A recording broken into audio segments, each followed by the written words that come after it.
वास्तविक संख्याएं। वास्तविक संख्याएं क्या कैसे हैं, थोड़ा सा इसके बारे में जानेंगे। चैप्टर का नाम है वास्तविक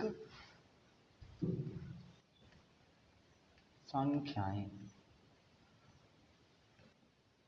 वास्तविक संख्याएं क्या है? वास्तविक संख्याओं को अगर हम दूसरी भाषा में समझे, जैसे रियल नंबर इंग्लिश में कहते हैं, रियल नंबर कितने प्रकार की होती है? जैसे पहला हो गया हमारा क्या कहते हैं, प्राकृतिक संख्या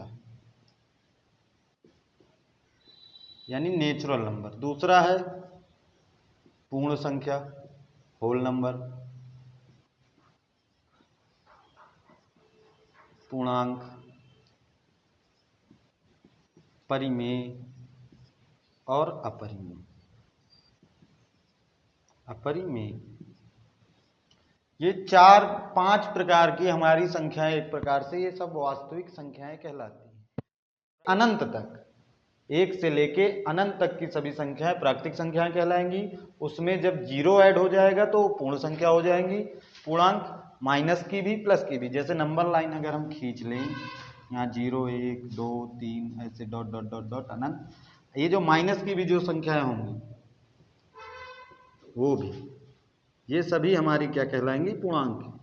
उसके बाद परिमेय। परिमेय संख्या जो p/q अंश बटे हर के रूप में लिखी होती है उसको हम कहते हैं परिमेय संख्या। जैसे 3/4 हो गई, 5/6 हो गई, 7 हो गया, 5 हो गया, 0 भी हो गया। उसके बाद होता है अपरिमेय संख्या। अपरिमेय संख्या क्या है? जो रूट में होती हैं, जो पूर्ण वर्ग संख्या नहीं होती हैं, उनको हम अपरिमेय संख्या कहते हैं, जिसे हम p/q के रूप में नहीं लिख सकते। जैसे √3, √2 ऐसे करके ये अपरिमेय संख्या हो गया।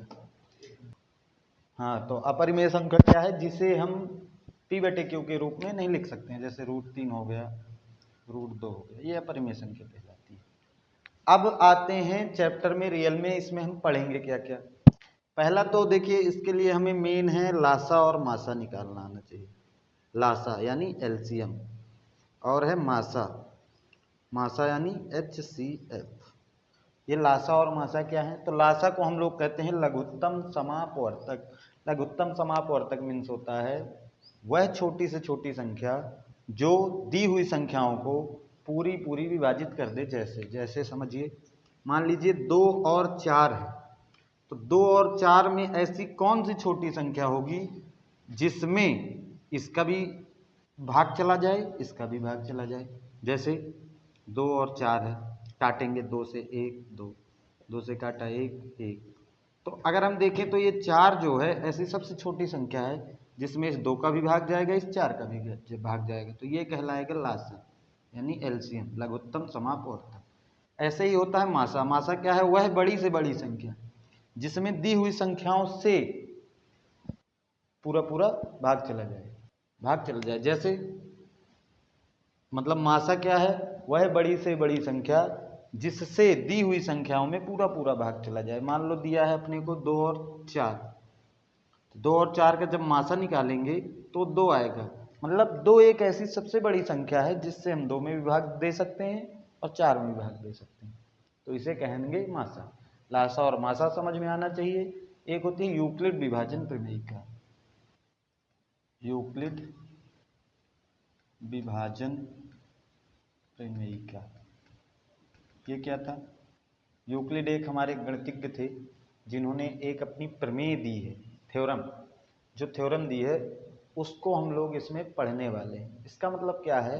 आपने उसमें भाग का जो उत्तर की जांच होगी, भाग में उत्तर की जांच करते थे, उत्तर की जांच एक प्रकार से वही है।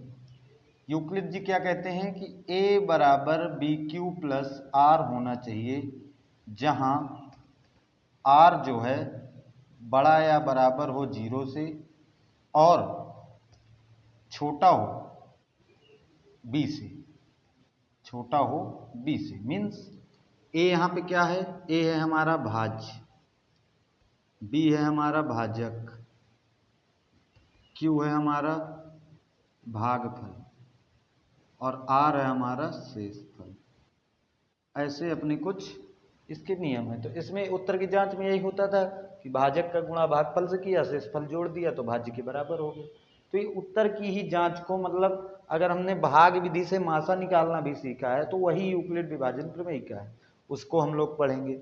एक सूत्र पढ़ने वाले हैं, जब दो संख्याएं हों अपने पास, मान लो है 4 और 5, इनका लासा या मासा कुछ एक दिया हो, मान लो लासा दिया है 20, तो मासा निकालना कैसे सीखें? इसके लिए एक सूत्र है, सूत्र दिया होगा लासा गुणे मासा बराबर पहली संख्या